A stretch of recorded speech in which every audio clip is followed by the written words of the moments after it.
Boys and girls, इस chapter के last भाग में रेडॉक्स रिएक्शन के क्या फायदे होते हैं, क्या यूजेस होते हैं, मतलब एप्लीकेशंस ऑफ रेडॉक्स रिएक्शन, वो हम करने जा रहे हैं।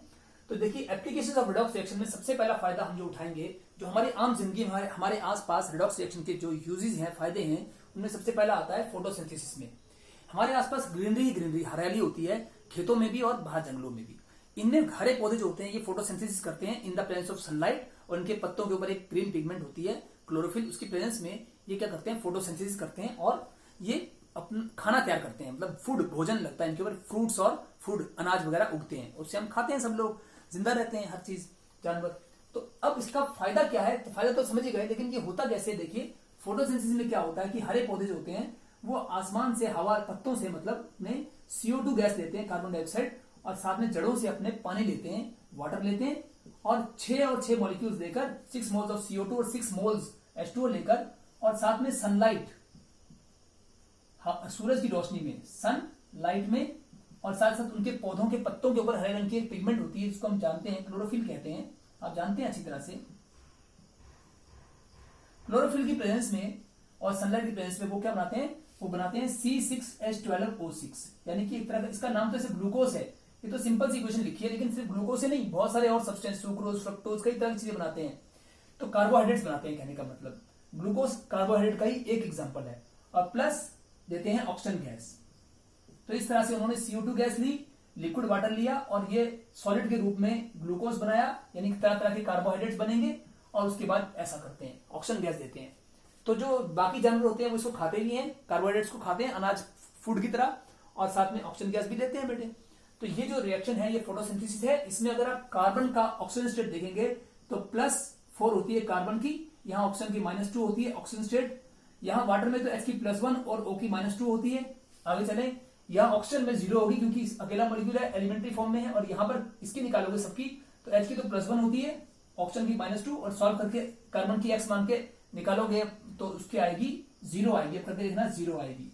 तो अब देखिए कि कार्बन की +4 से 0 डिक्रीज हो रही है, मतलब ये ऑक्सीडाइज हो रहा है, यहां कार्बन हो रहा है ऑक्सीडाइज, ये कार्बन को देखो अगर आप, तो कार्बन यहां सॉरी रिड्यूस हो रहा है, रिड्यूस हो रहा है बेटे कार्बन +4 से 0, और ये ऑक्सीजन, ये वाला देखो -2 से ऑक्सीजन जो है, ये वाला या ये वाला कोई ले लो, ऑक्सीजन जो है -2 से 0, मतलब -2 से 0 का मतलब इंक्रीज करना होता है, बढ़ना होता है, तो ये हो रहा है ऑक्सीडाइज।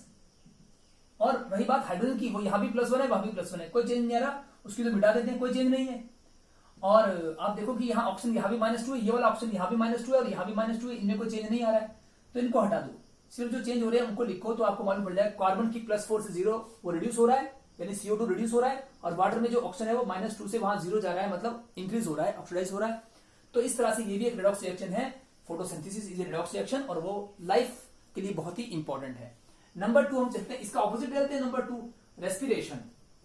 अब अगर पौधे फोटोसिंथेसिस करते हैं तो जानवर जो खाना खा लेते हैं उसके बाद क्या होता है, उनके अंदर रेस्पिरेशन होता है।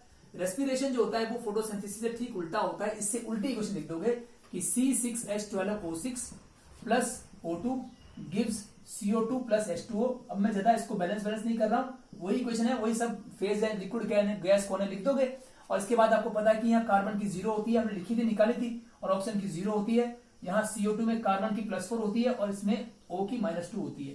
तो देखो कार्बन जो है इस बार 0 से +4 मतलब इंक्रीज कर रहा है, ऑक्सीडाइज हो रहा है, उससे उल्टा हो रहा है, और यहाँ ऑक्सीजन जो है 0 से -2 मतलब रिड्यूस हो रही है, उससे ठीक उल्टा हो रहा है, लेकिन है तो यहाँ पर भी ऑक्सीडेशन रिडक्शन दोनों हो रहे हैं, ये भी रेडॉक्स रिएक्शन है। इसमें क्या होता है, प्लस एनर्जी निकलती है, और वो एनर्जी पौधे जानवर यूज करते हैं अपने जिंदा रहने के लिए, लाइफ प्रोसेस करने के लिए, चलने फिरने के लिए, सब कुछ। तो कहने का मतलब ये हुआ कि ये जो रेस्पिरेशन है उससे उल्टा होता है, और दोनों प्रोसेस जरूरी है, उस प्रोसेस से फूड बनता है, और इस प्रोसेस से वो फूड जो होता है वो उससे एनर्जी मिलती है। तो ठीक है, ये दोनों रेडॉक्स रिएक्शन है और हमें फायदा है इसका।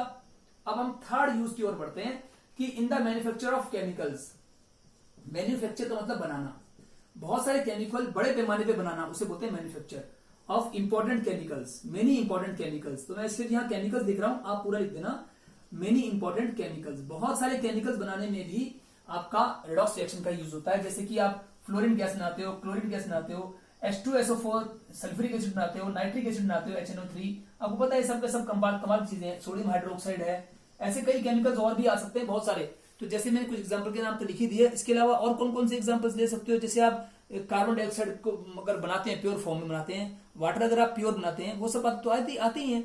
इसके अलावा कुछ और भी लिख सकते हैं आप ऐसे ऐसे केमिकल्स का नाम, जैसे आपका कास्टिक सोडा होता है, ये सब रिएक्शन लिख दो। कास्टिक सोडा का फॉर्मूला क्या होता है भाई? NaOH लिख तो दिया, कास्टिक सोडा, कास्टिक सोडा।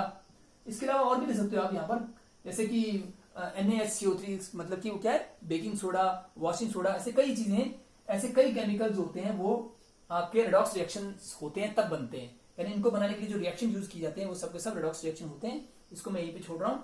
ऐसे इतने नहीं, बहुत सारे हैं, लंबी लिस्ट है, बहुत सारे केमिकल रिएक्शन रेडॉक्स रिएक्शन द्वारा ही बनते हैं। ये फायदा है बेटे। अब हम आगे बढ़ेंगे, नंबर 4 यूज के ऊपर चलेंगे कि जो सेल्स और बैटरीज होते हैं, तो बोलता है इन सेल्स कौन से? वही जो हमने पढ़े इलेक्ट्रोकेमिकल सेल। तरह तरह के इलेक्ट्रोकेमिकल सेल जो बनाते हैं हम, दुनिया में बहुत सारे तरह तरह के इलेक्ट्रोकेमिकल सेल्स आ रहे हैं। सेल्स कह लो या बैटरी कह लो, तो अगर अकेला हो तो सेल होता है, बहुत सारे सेल जोड़ दी तो बैटरी बन जाता है। तो ये इलेक्ट्रोकेमिकल सेल या बैटरी जो होते हैं, ये बनाने में भी हमारा रेडॉक्स रिएक्शन का यूज आता है। जैसे हम देखा था कि वही रिएक्शन जो आप पढ़ चुके हो कि जिंक प्लस कॉपर सल्फेट का जो सेल बना था, उसमें हमारा जिंक सल्फेट बनता है प्लस कॉपर, और इसमें आप जानते हैं कि जिंक होता है ऑक्सीडाइज और कॉपर होता है रिड्यूस। अगर आप इनका ऑक्सीजन स्टेट देखोगे तो साफ मालूम पड़ जाएगा जिंक इंक्रीज कर रहा है और कॉपर का ऑक्सीजन स्टेट घट रहा है। तो इसका मतलब एक सब्सटेंस ऑक्सीडाइज हो रहा है और दूसरा रिड्यूस। ऐसे तमाम तरह के और भी रिएक्शन हो सकते हैं जो सेल्स के अंदर होते रहते हैं, उन सभी सेल्स में रेडॉक्स रिएक्शन ही हो रहा होता है। तो ये एक यूज हो रहा है कि जितने भी हम आजकल सेल यूज कर रहे हैं उन सब में रेडॉक्स रिएक्शन हो रहा है, तभी वो सेल हम यूज कर पा रहे हैं। अगर दुनिया में रेडॉक्स रिएक्शन ना होते तो फिर ये सेल ना बनते। और एक छोटा सा चीज और कि एक्सट्रैक्शन ऑफ मेटल में भी, in extraction of metal, extraction का मतलब होता है निकालना, मेटल्स को उनकी ओर में से साफ करके अलग करना, इसमें भी रेडॉक्स रिएक्शन का यूज है। कैसे आओ दिखाता हूं। जैसे एक सिंपल सा एग्जांपल देखो कि हमारे पास एक और है, मान लो CuFeS2 या Cu2S, इसका नाम है कॉपर ग्लास। कॉपर ग्लास ये और है बेटे। इस और को पहले तो हम ऑक्सीडाइज कर देंगे, ऑक्सीजन से खुली हवा में इसको जला देंगे, मतलब हीट कर देंगे। Strong heating in the presence of oxygen is called as roasting. Roasting कर देंगे मतलब खुली हवा में जला देंगे, ये रोस्टिंग हो रहा है। तो ये कॉपर और ऑक्सीजन मिलकर बनेगा Cu2O, और प्लस सल्फर और ऑक्सीजन भी मिलेगा तो बनेगा SO2। अब इसे हम बैलेंस कर देंगे, लेकिन इसमें जो Cu2O बन रहा है ये सॉलिड है और SO2 जो है गैस है। ये गैस तो उड़ जाएगी बेटे, कौन रह जाएगा फिर? Cu2O रह जाएगा हमारे पास, केवल ये सॉलिड रह जाएगा। पहले स्टेप में हम ये दिखा सकते हैं कि इसमें जो है Cu2S था सॉलिड, ऑक्सीजन गैस थी उसमें पास की, तो ये सॉलिड बना और वो गैस बना। ये रिएक्शन तो हो गया आपका, ऑक्सीडेशन हो गया पूरा। इसको बैलेंस भी कर दें तो यहाँ क्या है? कॉपर 2 है, तो कॉपर तो 2 ही है। सल्फर यहाँ पर 1 है, यहाँ भी 1 है, लेकिन ऑक्सीजन यहाँ पर 2 यहाँ है और 1 यहाँ है, तो हम इसको 3/2 कर देंगे तो हो जाएगा। 2 का आधा 1 और उसको 3 से मल्टीप्लाई करेंगे तो 3 हो जाएगा। ये बैलेंस हो चुकी है इक्वेशन। या इसको और अच्छा बैलेंस करना चाहते हो तो इसको 2 से सबको मल्टीप्लाई कर दो, यहाँ 2 लिख दो, इसका 2 तो कट जाएगा, यहाँ 2 लिख दो और यहाँ भी 2, तो अब इक्वेशन ये बैलेंस है। तो हमारे यहाँ पे क्या मिला हमको? इस रिएक्शन से हमें Cu2O मिला, मतलब ये और जो है Cu2S की ओर, कॉपर की ओर, जहां से कॉपर मिलता है, और जो है कॉपर की ओर को कहते हैं कॉपर ग्लांस। ये और से मिल जाएगा आपको Cu2O, कॉपर की ऑक्साइड मिल जाएगी। और इस कॉपर ऑक्साइड को अब हम क्या करेंगे? वापस रिड्यूस करेंगे। यहां तो हमने किया था रोस्टिंग, मतलब ऑक्सीडाइज किया था। अब रिड्यूस कर लेंगे, किससे करेंगे रिड्यूस? कार्बन से। Carbon is a good reducing agent. ये कार्बन इसको रिड्यूस कैसे करेगा? देखो, कार्बन जो सॉलिड होता है, पाउडर फॉर्म में होता है कार्बन, वो कार्बन इस ऑक्सीजन को अपने साथ ले जाएगा और बदले में हमें Cu मिल जाएगा। सिर्फ अकेला Cu रह गया और ये C और O CO बन के निकल गया। CO तो गैस बनकर उड़ जाएगा, लिबरेट हो जाएगा, चला जाएगा, और कॉपर सॉलिड हमें मिल जाएगा। तो 2 स्टेप में क्या किया हमने? पहले तो ओरली Cu2S, उसको ऑक्सीडाइज किया in the excess of oxygen, खुली हवा में एक्सेस ऑफ ऑक्सीजन, ऐसे ऑक्सीडाइज ये हो रहा है, ऑक्सीडाइज हो रहा है, हीट कर रहे हैं इन द प्रेजेंस ऑफ ऑक्सीजन। तो इसको हम रोस्टिंग भी कहते हैं। रोस्टिंग का मतलब होता है strong heating in the presence of oxygen, in the excess of oxygen. तो हमने रोस्टिंग कर दिया, मतलब ऑक्सीडाइज कर दिया, और हमें मिल गया Cu2O, और Cu2O को कार्बन से हमने रिड्यूस कर दिया, यहां लिख रहे हैं रिड्यूस, तो इसको हमने यहां पर रिड्यूस कर दिया। और रिड्यूस जब कार्बन से करते हैं तो उसको स्मेल्टिंग कहते हैं। स्मेल्टिंग कर दिया, स्मेल्टिंग का मतलब कार्बन से रिड्यूस करना। तो ऑक्सीजन से खुली हवा में ऑक्सीडाइज करना मतलब रोस्टिंग, और कार्बन से रिड्यूस करना मतलब स्मेल्टिंग। तो हमने इसको रिड्यूस कर दिया और हमें कॉपर मिल गया बेटे। इस प्रकार से हमने इस ओर में से कॉपर को निकाल लिया। सिर्फ कॉपर ही क्यों, अन्य कई मेटल इसी प्रकार से निकाल लेते हैं हम। लेकिन इन रिएक्शंस को अगर आप देखें तो यहाँ पर हमारा रेडॉक्स रिएक्शन हो रहा है। देखो, कार्बन जो है ना, इसका ऑक्सीजन यहाँ 0 है, और वहां कार्बन का कितना आएगा? O का -2 होता है तो कार्बन का +2 आएगा। तो कार्बन तो यहाँ 0 से +2 क्या हो रहा है? ऑक्सीडाइज हो रहा है बेटे।